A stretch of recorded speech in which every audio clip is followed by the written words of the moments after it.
Neuroengineering means a lot of different things. Anything that interacts with, let's say, neuroscience or the brain and engineering could be considered neuroengineering. We are part of a NSF Engineering Research Center on sensorimotor neural engineering. And so the kinds of things that means are, for instance, assistive devices, rehabilitation devices, things like this. So for instance, we have a number of test beds in the center, and one of which is that you would want to be able to record from someone's brain, make essentially what's known as a brain-computer interface, and then be able to reanimate maybe a paralyzed limb, or maybe be able to control a prosthetic. Okay?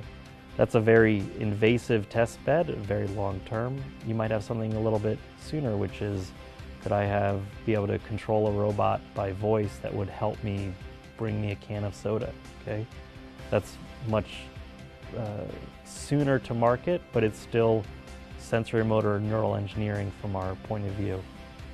So this is being led out of the University of Washington in Seattle, and MIT is one of the domestic partners. And here at MIT, we have a number of different activities that are focused either on interfacing, so how do I either get information from the nervous system, which might mean recording from neurons, it might mean touch sensors. There's a lot of different ways of getting information from the body. We work on robotics, so that would be on the actuation side. So for instance, Russ Tedrake is working on, can you prove that this robot will be safe? And that's important if you're developing something which is going to be interacting with people. You want to make sure that under some regime of operation it's not going to hurt anyone. So can you do provably safe robotics? Interface, robotics, controls, those are the areas that we work on primarily here at MIT. And in my own research group, we're working on the interaction between being able to sense from neurons. So recording from neurons is something that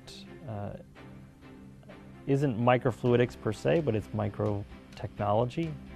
And because neurons are bathed in liquid, a lot of the things you learn from microfluidics are directly applicable. And so this is something that people have been recording from neurons in the brain for a very long time.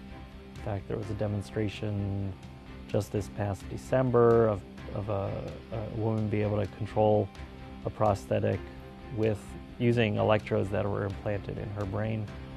And one of the major challenges in that field is keeping those electrodes active for a very long amount of time. Brain surgery is not something you want to do on a routine basis. So you'd like, if you're going to go through the process of doing implantation, that it lasts for a very long time. And so far, that's an unsolved challenge. And we're working with colleagues in Seattle to develop approaches to making these recordings, which essentially involve little electrodes that you implant next to the neurons. They can hear the electrical firing of the neurons, and from that you can infer what's going on. But can you make them work for a very long time? And we have some strategies for how to do that that we think can overcome some of the limitations in the field. As part of the ERC, we have an industrial program. We have, in fact, an agreement, an IP and industrial agreement across all the domestic universities, a uniform agreement, and there's a way for different companies to interact at different levels. So we're definitely looking for industrial involvement there. Commercialization of these technologies is something that's really important to the ERC.